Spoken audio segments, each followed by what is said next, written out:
Segera download Quran Tadabbur, dia meraih tafsir kebaikan. dalam genggaman Contoh, Anda. Bulan Ramadan adalah bulan Al-Quran.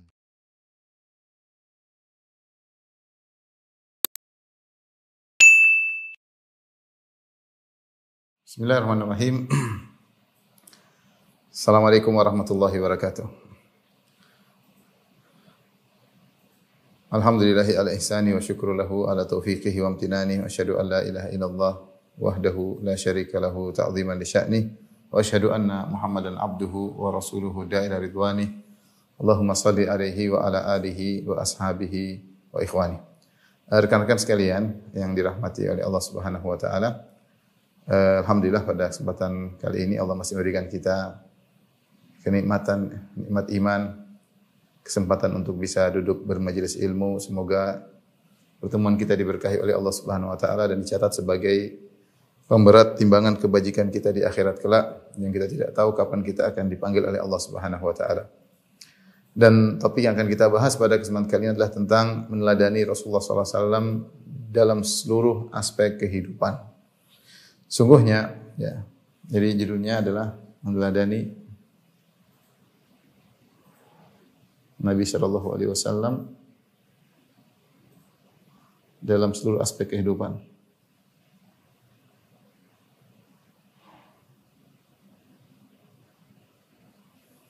Sungguhnya Rasulullah sallallahu alaihi wasallam adalah nikmat, ya, yang Allah berikan kepada umat manusia. Wa qad manna Allahu 'alal mu'minina idz ba'atha fihim rasulan min anfusihim. Sungguh Allah telah memberikan anugerah kepada kaum mukminin tatkala Allah mengutus kepada mereka seorang rasul dari diri-diri mereka. Rasul yang sifatnya, kata Allah Subhanahu wa taala, laqad ja'akum rasulun min anfusikum azizun 'alaihi ma 'anittum harisun 'alaikum bil mu'minina raufur rahim. Sungguh telah datang kepada kalian seorang rasul dari kalian, azizun 'alaihi ma 'anittum, yang di antara sifatnya dia merasa berat apa yang memberatkan kalian. Azizun 'alaihi ma 'anittum harisun 'alaikum, dan sangat semangat. Sifat kedua, dia sangat semangat untuk memberikan kebaikan bagi kalian. Bil mu'minina raufur rahim, dan dia sangat rauf, sangat berkasih sayang, sangat mengasihi orang-orang yang beriman. Makanya dalam riwayat Rasulullah SAW mengatakan, ana rahmatul muhdah, aku adalah rahmat Allah yang dihadiahkan, ya, anugerah kepada kalian. Ya. Wa ma arsalnaka illa rahmatan lil alamin, tidaklah aku utus engkau wahai Muhammad kecuali sebagai rahmat bagi alam semesta. Oleh karenanya syariat, ya, menjadikan tolak ukur Islam seseorang dengan sejauh mana dia mengikuti Nabi sallallahu alaihi wasallam. Sejauh mana dia mengikuti Nabi, maka menunjukkan bahwasanya Islamnya semakin tinggi dan menunjukkan dia semakin cinta kepada Allah Subhanahu wa taala. Allah Subhanahu wa taala berfirman, "Qul in kuntum tuhibbunallaha fattabi'uni yuhibbukumullah wa yaghfir lakum dzunubakum wallahu ghafurur rahim." Katakanlah wahai Muhammad kepada mereka yang ngaku-ngaku cinta kepada Allah, yang ngaku Islam, yang ngaku-ngaku telah beriman, in kuntum tuhibbunallah, jika kalian benar-benar mencintai Allah, fattabi'uni, maka ikutilah aku. Jadi Rasulullah adalah barometer standar seorang cinta kepada Allah atau tidak, standar Islam seorang, standar iman seorang. Fattabi'uni, maka ikutilah aku. Ittiba'lah kepada Nabi sallallahu alaihi wasallam, itu teladani aku. Fattabi'uni yuhibbukumullah, maka niscaya Allah akan mencintai kalian, wa yaghfir lakum dzunubakum, dan Allah akan mengampuni dosa-dosa kalian. Karenanya Allah mengatakan bahwasanya Nabi sallallahu alaihi wasallam, ya, adalah orang yang harus paling kita cintai daripada seluruh umat manusia. Ya. La yu'minu ahadukum hatta akuna ahabba ilaihi min waladihi wa walidihi wa nasi ajma'in. Tidaklah beriman salah seorang dari kalian sampai aku yang paling dicintai, lebih daripada anaknya, lebih daripada orang tuanya, dan lebih daripada seluruh manusia. Kita harus mencintai Nabi lebih daripada yang lainnya. Mencintai Nabi berarti mencintai ajaran-ajarannya. Mencintai Nabi berarti mengikuti, ya, teladan-teladannya. Ya. Kenapa harus lebih mencintai Nabi daripada seluruh manusia? karena jasa Nabi kepada kita sangat besar. Benar kedua orang tua memiliki jasa yang besar kepada kita. Dengan ada kedua orang tua, kita bisa wujud di alam semesta ini. Kita bisa merasakan kehidupan. Dan jasa orang tua merawat kita ketika masih kecil. Jasa mereka sangat besar. Tetapi jasa Nabi jauh lebih besar. Kenapa? Karena kita baru bisa bahagia di dunia dan akhirat setelah kita mengenal ajaran-ajaran Nabi SAW. Seorang tidak akan bahagia di dunia kecuali mengikuti ajaran-ajaran Nabi SAW. Dan dia tidak akan mungkin bahagia di akhirat kecuali mengikuti ajaran-ajaran Rasulullah SAW. Oleh karenanya, dialah sosok yang harus kita lebih cintai daripada seluruh umat manusia. Lebih daripada ayah, lebih daripada ibu, lebih daripada anak-anak kita. Dan dialah rahmatul muhdah. Nabi adalah kasih sayang Allah yang Allah anugerahkan kepada umat manusia. Tapi kita akan bahas tentang hendaknya kita meneladani Nabi SAW dalam seluruh aspek kehidupan. Ini beberapa yang harus diperhatikan ya.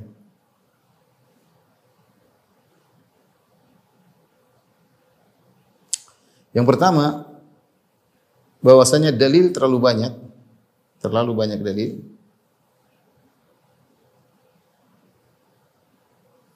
yang memerintahkan taat kepada Nabi. Untuk taat kepada Nabi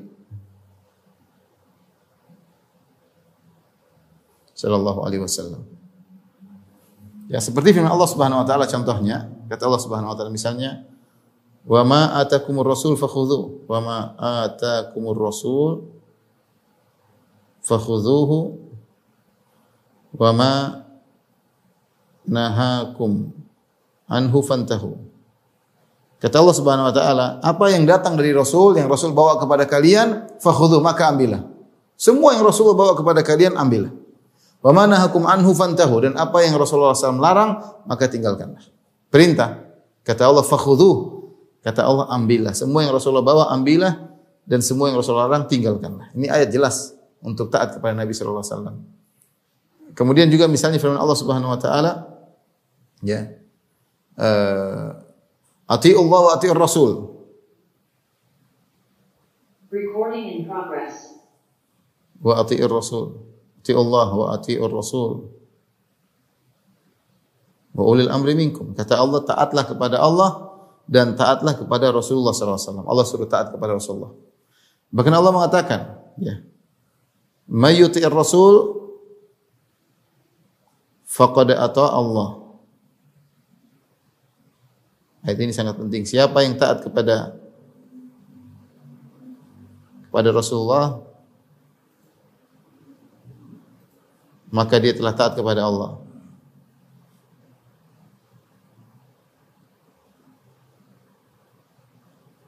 Maka dia telah taat kepada Allah Subhanahu wa taala. Contoh lagi dengan Allah Subhanahu wa taala. Ya. Wa ma kana lil mu'minin wa la mu'minatin idza qada Allahu wa rasuluhu amran ay yakuna lahumul khiyaratu min amrihim.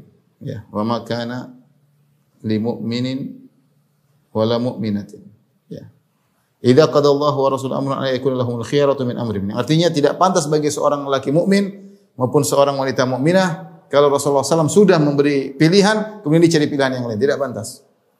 Rasulullah SAW sudah memberi pilihan, sudah mengajarkan sunnah, kemudian dia memilih pilihan yang lain. Tidak pantas. Allah juga berfirman, contohnya dalam Al-Quran, kata Allah Subhanahu wa taala, "Fala wa rabbika la yu'minun." Fala wa rabbika la yu'minuna hatta yuhaqqimuka fima shajara bainahum.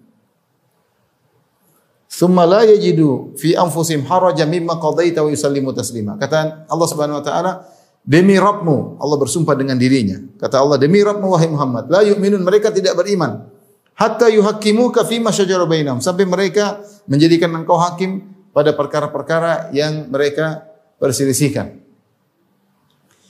Setelah mereka menjadikan engkau sebagai hakim, thumma la yajidu fi anfusihim harajan. Kemudian mereka tidak mendapati dalam diri mereka perasaan tidak enak terhadap keputusanmu. Wa yusallimu taslima, dan mereka benar-benar pasrah terhadap keputusanmu.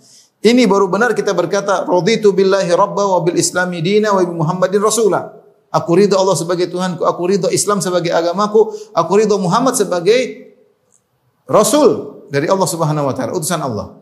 Sehingga kalau Rasulullah SAW sudah memberi keputusan, tidak ada sedikit pun gerundel dalam hati, enggak ada. Wa yusallimu taslima, benar-benar pasrah dengan keputusan Nabi. Itu baru Anda adalah hamba Allah. Anda ridha kepada Nabi sallallahu alaihi wasallam sebagai seorang rasul. Dan orang seperti ini baru merasakan nikmatnya iman. Kata Nabi sallallahu alaihi wasallam, "Dzaqa ta'mal iman man radiya billahi rabba wa bil islami dina wa bi Muhammadin rasula." Telah merasakan manisnya iman orang yang ridha Allah sebagai Tuhannya, Islam sebagai agamanya, Rasul sebagai nabinya. Kenapa saya ungkapkan hal ini? Karena kita hidup di zaman banyak orang suka protes terhadap sunnah Nabi. Banyak orang mengaku Islam tapi dia tidak setuju dengan hukum Islam. Banyak orang mengaku Islam tapi Al-Quran tidak dijadikan pegangan. Dia tidak ridho Islam sebagai agamanya. Secara fisiknya menunjukkan demikian. Meskipun lisannya dia mengatakan saya cinta kepada Allah, saya beragama Islam, Nabi Muhammad SAW, meskipun dia solawatan, meskipun dia maulidan. Tapi banyak di antara mereka ketika sudah datang sunnah Nabi dia tidak ambil. Tidak ambil.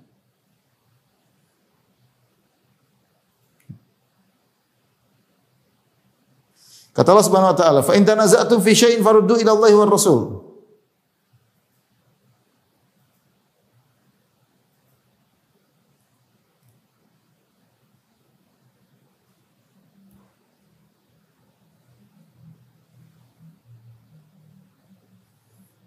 In kuntum tu'minuna billahi wal yawmil akhir. Dzalika khairu ahsanu ta'wila. Kata Allah, jika kalian berselisih dalam suatu perkara apapun, fa in tanaza'tum fi syai'in, jika kalian berselisih perkara apapun, farudduhu ila Allah wa Rasul, kembalikanlah kepada Allah dan Rasulnya. Kalau ada masalah, kembalikan kepada Allah. Al-Quran, kembalikan kepada Rasulullah dan hadis-hadis Nabi SAW. Kalau kalian benar-benar beriman kepada Allah dan hari akhirat. Allah juga berfirman, Ya ayyuhalladzina amanu la tuqaddimu baina yadayillahi wa rasulih. Ya ayyuhalladzina amanu la tuqaddimu baina yadayillahi wa rasulih. Wattaqullah. Innallaha samii'un alim. Di awal dari surat Al-Hujurat. Kata Allah, orang-orang yang beriman, janganlah kalian mendahului Allah dan Rasulnya. Wattaqullah, bertakwalah kepada Allah. Apa kata para ulama? Yaitu janganlah kau berbicara kecuali kau sudah melihat perkataan Allah dan Rasul. Jangan kau berfatwa kecuali kau setelah melihat apa perkataan Allah dan para Rasulnya. Jangan kau berhukum kecuali setelah kau melihat hukum Allah dan Rasulnya. Jangan kau mendahului punya ide, menurut saya lebih bagus ini daripada hukum Allah dan Rasulnya. Enggak boleh. Ayat yang seperti ini banyak sekali dalam Al-Quran, apalagi hadis-hadis Nabi SAW. Imam Ahmad mengatakan sekitar 30, kurang lebih 30 ayat yang semisal ini. Memerintahkan kita untuk taat kepada Nabi SAW. Taib. Ini menunjukkan bahwasanya meneladani Nabi dalam segala aspek bukan hanya alternatif, tapi yaitu keharusan Anda untuk mengikuti Nabi dalam segala aspek kehidupan.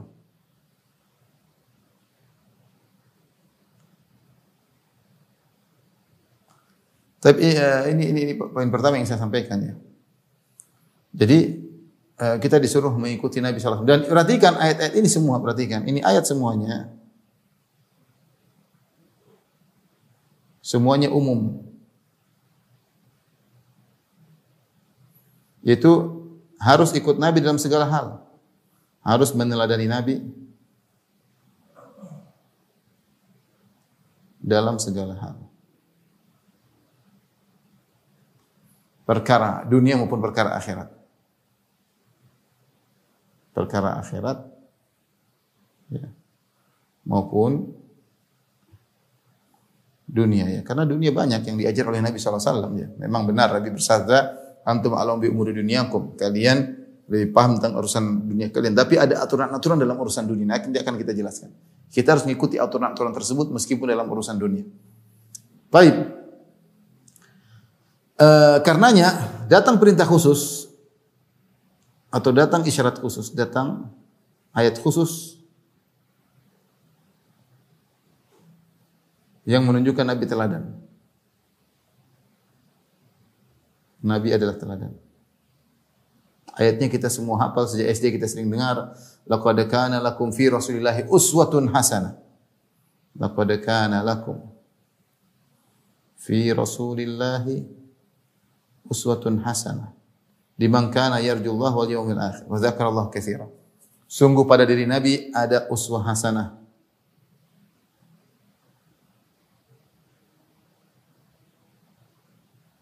ada teladan yang baik.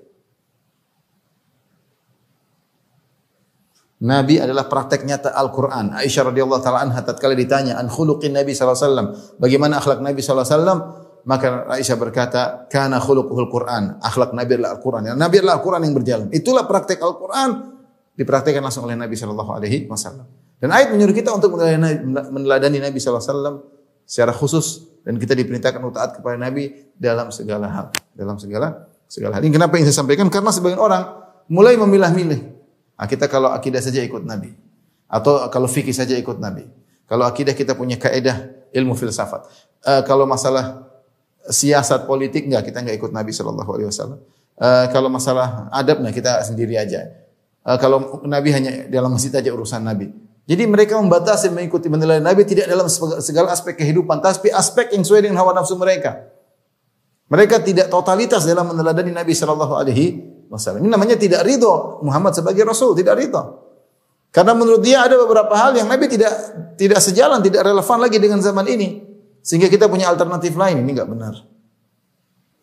Tapi di antara mukjizat, perhatikan mukjizat sirah Nabi.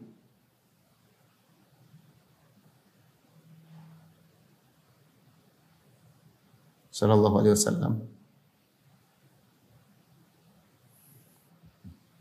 Mukjizat sirah Nabi yang mencakup segala sisi kehidupan.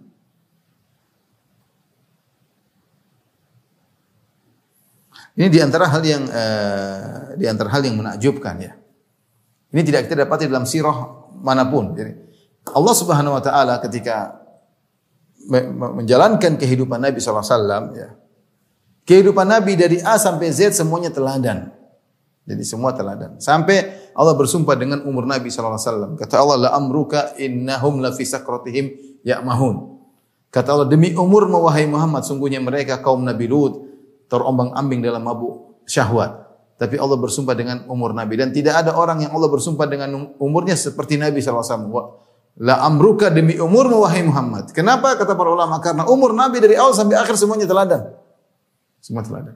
Karenanya barang siapa yang menelaah sirah Nabi sallallahu alaihi wasallam dari awal sampai akhir, dia dapati sirah Nabi mencakup seluruh aspek kehidupan. Benar. Lengkap. Kita bandingkan dengan sirah misalnya sejarah nabi-nabi yang lain. Nabi Musa alaihissalam misalnya. Nabi Musa sirahnya tidak lengkap, tidak terjaga sirahnya. Kemudian dia tidak menjalani segala aspek kehidupan. Dia bukan seorang kepala negara misalnya. Sehingga kalau ingin mencontoh kepala negara tidak ada contohnya. Nabi Musa bukan kepala negara. Ya. Kemudian dia tidak pernah masuk dalam medan pertempuran misalnya, sehingga bagaimana adab dalam bertempur tidak bisa kita contoh dari Nabi Musa alaihissalam. Banyak hal yang tidak bisa kita contoh dari Nabi Musa alaihissalam karena sisi kehidupannya tidak komprehensif. Demikian Nabi Isa alaihissalam, apalagi Nabi Isa alaihissalam, dia hanya teladan dalam sebagian sisi, tidak seluruhnya, karena Allah tidak membuat skenario kehidupannya yang komprehensif. Lihat Nabi Muhammad SAW. Kenapa kita disuruh mengikuti Nabi dalam segala aspek kehidupan? Karena kalau kita perhatikan sirah Nabi SAW lengkap. Ya. Nabi SAW dalam sirah, perhatikan. Ya. Nabi SAW, ya, sebagai, perhatikan dia sebagai apa? Sebagai ayah. Dia seorang ayah. Kalau anda ingin menjadi ayah yang baik, ikutilah Nabi SAW. Dia adalah seorang suami.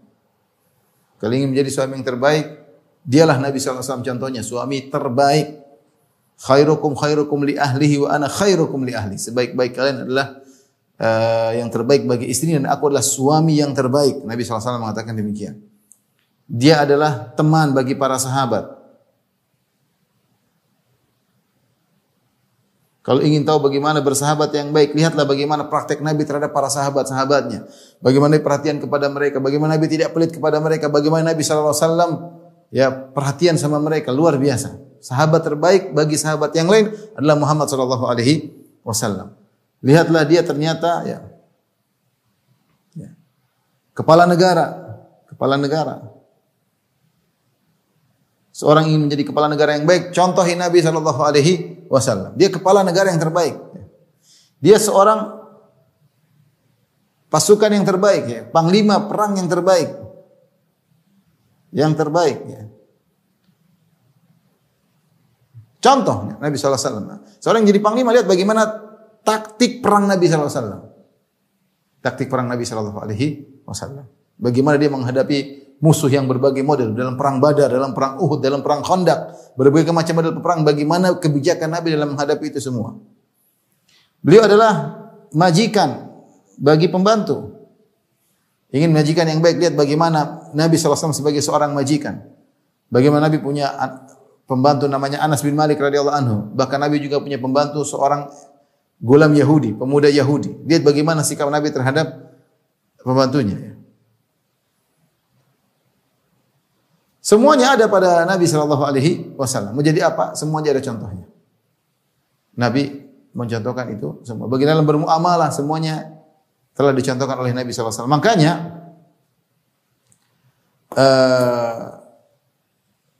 kalau kita perhatikan sirah Nabi sallallahu alaihi wasallam, Nabi adalah teladan dalam semua hal. Sebagai bapak teladan, sebagai suami teladan, sebagai teman teladan, sebagai kepala negara teladan, sebagai panglima teladan, sebagai majikan teladan. Kemudian seluruh sisi akhlak Nabi adalah teladan. Allah mengatakan, ya, Nun wal qalami wa ma yasturun, ma anta bi ni'mati rabbika bimajnun wa innaka la laka la ajran ghairu mamnun wa innaka la ala khuluqin azim. Sungguhnya kau berada di atas akhlak yang terbaik. Mau contoh orang yang paling dermawan, dialah Nabi sallallahu alaihi wasallam. Mau contoh orang paling pemberani, dialah Nabi sallallahu alaihi wasallam. Mau contoh orang yang paling berbuat untuk orang lain, dialah Nabi sallallahu alaihi wasallam. Mau contoh orang paling jujur, dialah Nabi sallallahu alaihi wasallam. Mau contoh orang paling sabar, dialah Nabi sallallahu alaihi wasallam.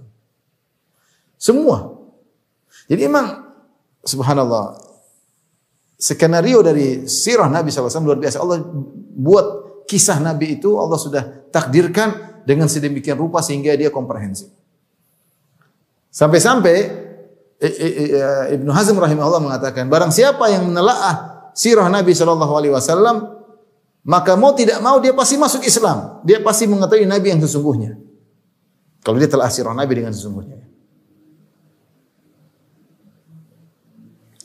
Jadi ini yang membuat kita semakin. Jadi kita mau contoh apa saja ada. Membuktikan akan hal ini, ikhwan akhwat yang rahmatillah subhanahu wa ta'ala, kelanjutan dari hal ini. Karenanya, ya,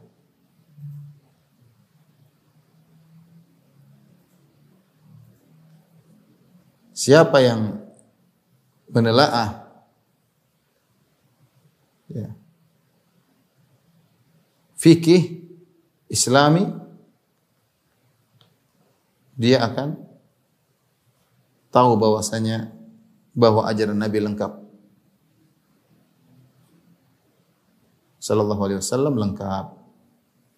Oleh karena saya pernah baca buku pernyataan seorang Yahudi bernama David Santalina. Dia punya buku tentang, dia orang Yahudi tapi dia tinggal di Tunis dan dia pakar mazhab Maliki. Dia belajar tapi dia tidak masuk Islam. Sehingga dia punya buku tentang fikih Maliki.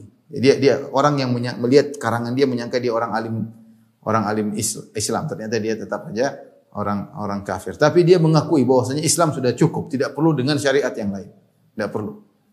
Karena semua sudah dibahas. Makanya saya katakan siapa yang menelaah fikih Islami, dia akan tahu bahwasanya ajaran Nabi lengkap. Win, coba dia.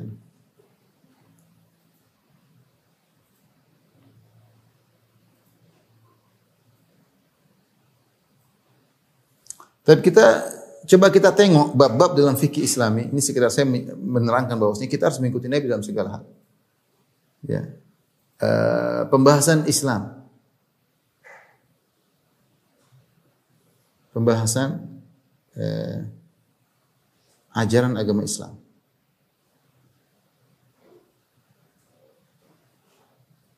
Mungkin kita bisa bagi dua ajaran agama Islam, sisi akidah. Kemudian ada namanya fikih. Yang fikih tersebut kita bisa bagi menjadi misalnya fikih ibadah, ya, dan fikih muamalah. Fikih ibadah, fikih muamalah. Ya. Taib, akidah. Coba baca tentang akidah Islam, lengkap. Akidah Islam bagaimana tentang Allah Subhanahu wa taala, lengkap. Akidah tentang lengkap. Tentang iman kepada Allah, iman rukun Islam, rukun iman lengkap. Rukun iman ya lengkap.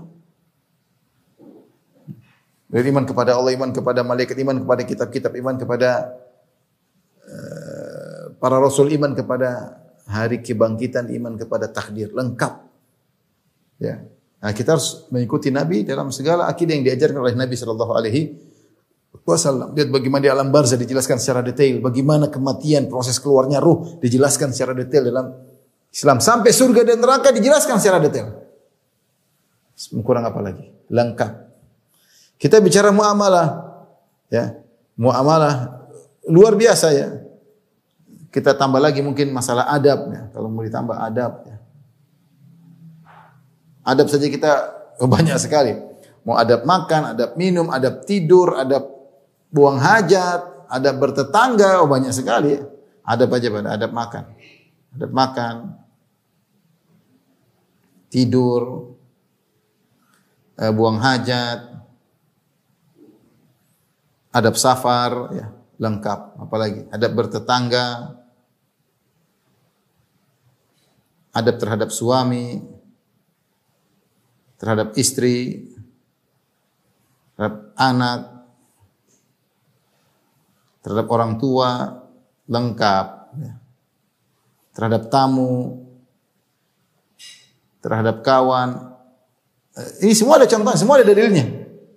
Semua ada dalilnya, semua sudah dicontohkan langsung oleh Nabi atau dibicarakan hukumnya oleh Nabi. Lengkap. Silakan buka buku adab, lengkap semuanya. Adab ketika pagi hari, adab ketika siang hari, adab ketika sore hari, adab ketika malam hari, lengkap. Muamalah, mau bicara masalah, ya, lengkap semua ya. Mau bicara tentang misalnya akad-akad yang halal, akad-akad halal, akad-akad haram, subhanallah lengkap ya. Buku fikih Islami luar biasa. Apa yang terus kenapa kita harus cari ajaran luar? Kenapa kita tidak meneladani Nabi sallallahu alaihi wasallam ya?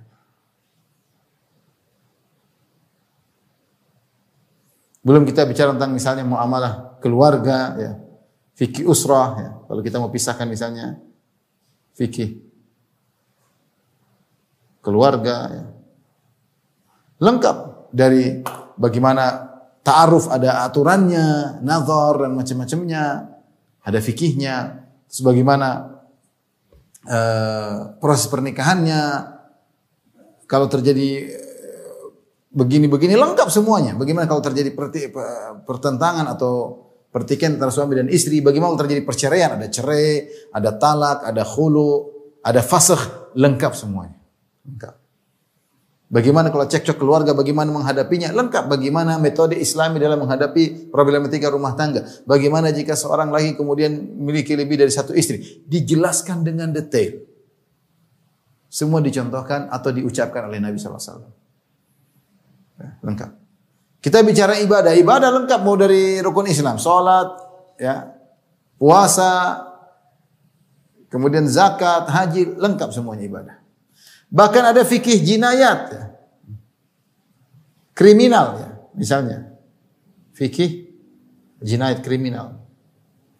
Bagaimana kalau terjadi kriminal atau pelanggaran? Bagaimana kalau orang membunuh? Bagaimana kalau orang melukai? Bagaimana kalau orang mukul, matakan? Lengkap semuanya. Misalnya giginya patah, lengkap. Dan subhanallah, bahkan fikih ya terhadap musuh, sikap terhadap musuh. Ya. Lihat Nabi SAW, Allah skenario bagaimana hidup Nabi SAW. Nabi SAW pernah hidup bersama non-muslim dalam kondisi damai. Ya. Nabi pernah hidup dalam kondisi satu negara, satu negara dengan non-muslim, dengan orang kafir. Seperti kondisi Nabi ketika di Madinah. Ketika Nabi di Madinah, Nabi datang mendapatkan komunitas, 3 komunitas. Komunitas musyrikin, komunitas Yahudi, komunitas kaum Ansar. 3 komunitas. Ini awal Nabi datang. Masih ada orang musyrikin, orang suku Aus, suku Khazraj yang tidak mau masuk Islam. Suku Aus, suku Khazraj kalau masuk Islam, mereka jadi kaum Ansar. Itu berjalan sampai perang Badar, 3 komunitas. Kemudian berubah jadi dua komunitas. Kenapa? Karena orang-orang musyrikin tadi masuk Islam jadi orang munafik. Sehingga ada tiga. Tapi secara KTP Islam sama orang-orang Yahudi. Di Madinah ada Yahudi, Bani Qainuqa, Bani Nadir, Bani Quraidah. Lihat bagaimana Rasulullah SAW bernegara dengan mereka. Bagaimana Nabi SAW menuliskan namanya piagam Madinah, Wathiqatul Madinah. Yaitu surat perjanjian antara pihak Islam dengan pihak non-Muslim, dengan Yahudi. Jika ada musuh yang berperang, mereka dituliskan ada poin-poinnya. Diriwayatkan dalam hadis-hadis yang sahih dan juga diriwayatkan dalam hadis-hadis yang dhaif. Tapi Nabi contohkan bahwasanya bisa saja kita bernegara dengan orang yang selain agama dengan kita, lengkap. Terhadap musuh. Ya. Terhadap musuh. Ada berbagai kondisi. Terkadang misalnya dalam kondisi perang. Nabi contohkan. Dalam kondisi perang. Dalam kondisi damai. Gencatan senjata.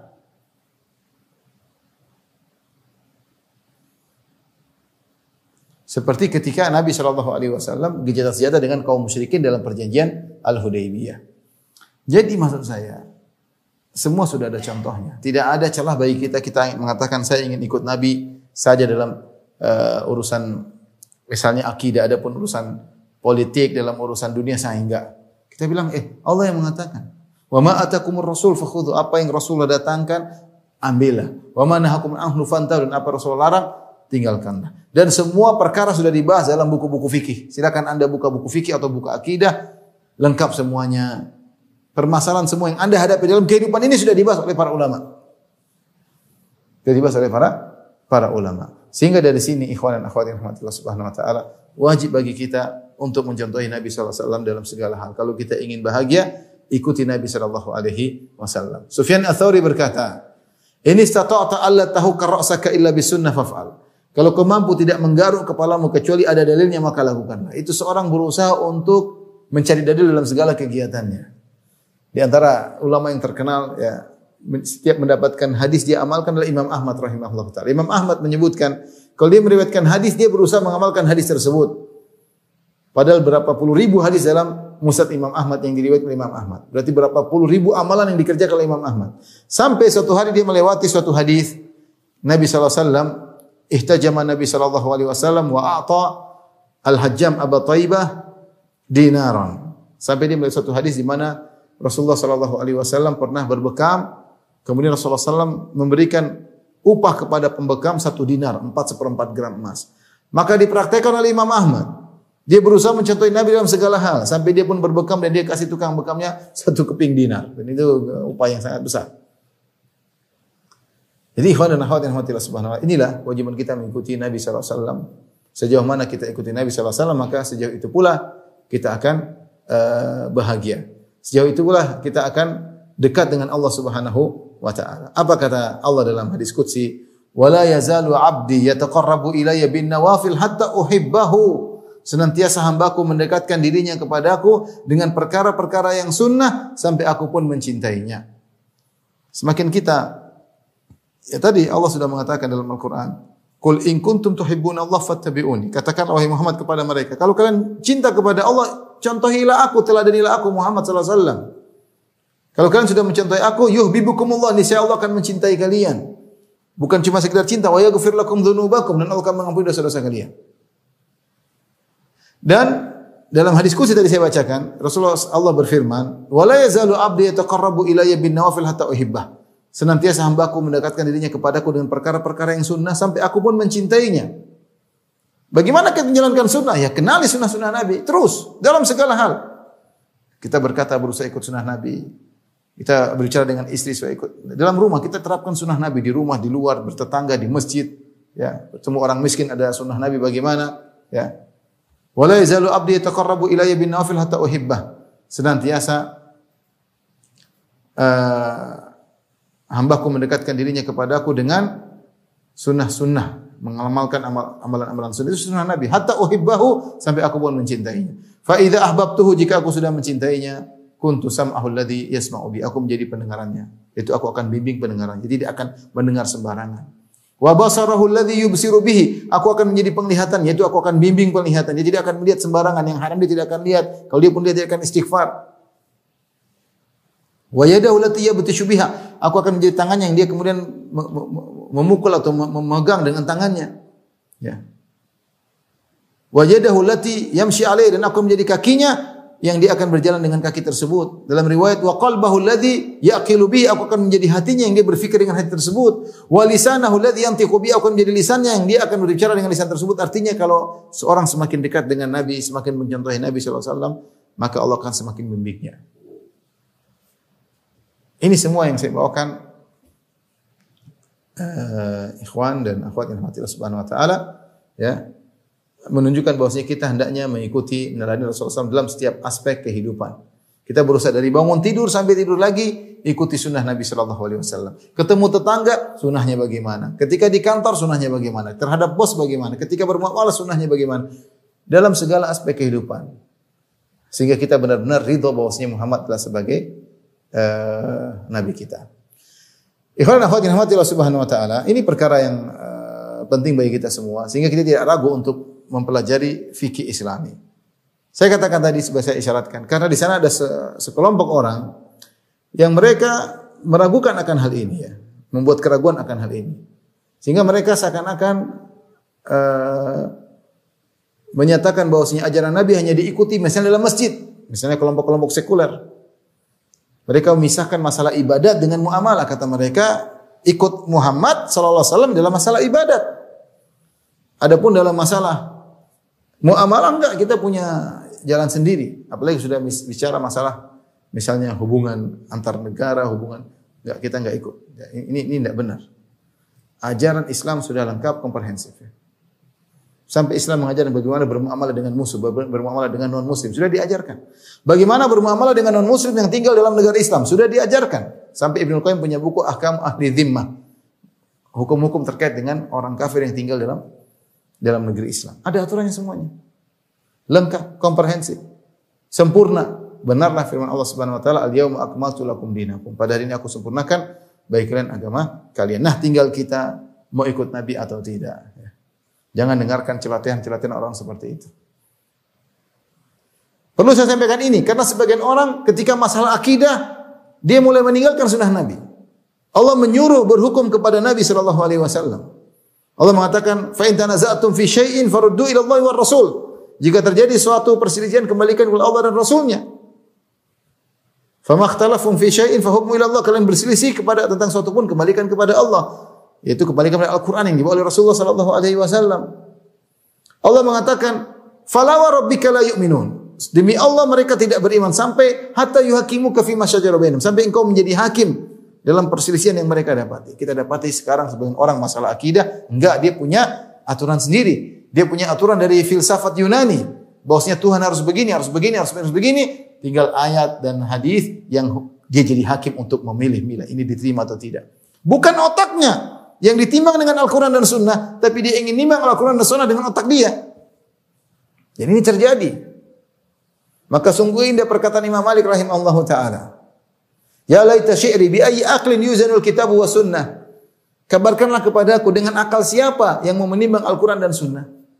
Akal kita yang disuruh ditimbang Al-Quran dan Sunnah, bukan Al-Quran dan Sunnah ditimbang akal kita. Sekarang orang dengan mudahnya kemudian menolak hadis tentang akidah, ini enggak masuk akal, ini enggak masuk akal dia, enggak masuk akal dia tolak.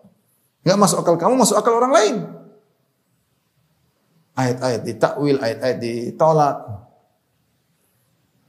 Sehingga mereka sudah dalam akidah, sebagian saudara-saudara kita dalam akidah tidak mengikuti Nabi SAW. Dalam ibadah juga tidak, mereka bikin cara beribadah sendiri. Tidak mencontohi Nabi. Sampai kalau ada orang yang menjalankan sunnah, dianggap aneh. Ya sunnahnya begini. Makanya tidaklah berkembang bid'ah kecuali cahaya sunnah semakin pudar. Ditinggal ya sunnah Nabi SAW.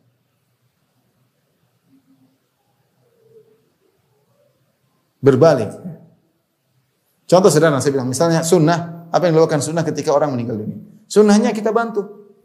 Kata Nabi SAW misalnya dalam hadis, "Ista'u ta'aman li ali Ja'far, fa innahu qad atahum ma yushghiluhum." Buatlah makanan buat keluarga Ja'far karena mereka dalam kondisi lagi sibuk, yaitu sedih, orang tua mereka meninggal.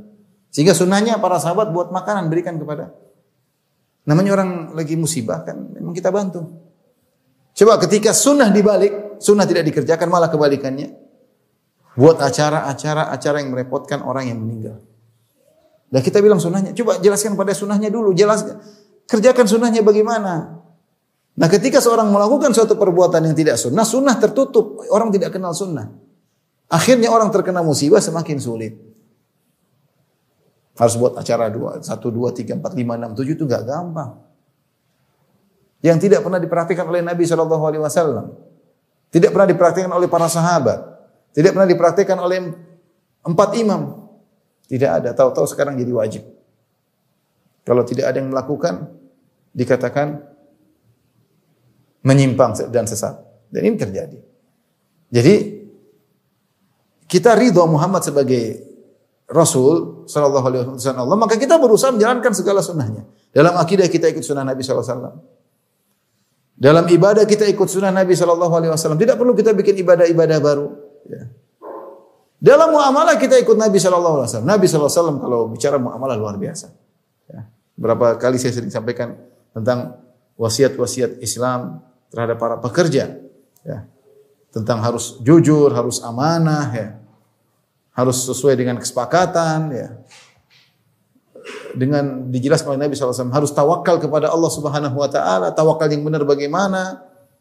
Bagaimana hati bersandar kepada Allah dalam mencari rizki, ya. Bagaimana yang halal harus ditempuh, yang haram ditinggalkan, lengkap semuanya.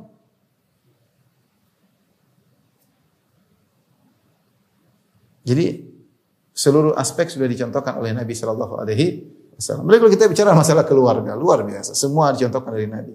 Bagaimana terhadap istri, bagaimana sayang sama istri, bagaimana kasih sayang, bagaimana semuanya diatur oleh Nabi, dicontohkan oleh Nabi Sallallahu Alaihi Wasallam, dan itu masing-masing ada pembahasannya. Dari sini, ikhwan dan akhwat yang dirahmati oleh Allah Subhanahu Wa Taala, maka tidak usah ragu agar kita meneladani Nabi SAW dalam segala hal. Tinggal kita sejauh mana kita ikut sunnah Nabi SAW. Mulai sekarang kita tata diri kita, pelajari Islam. Kita sekarang statusnya sebagai apa? Saya sebagai pekerja. Apa sih ajaran Islam tentang sebagai pekerja?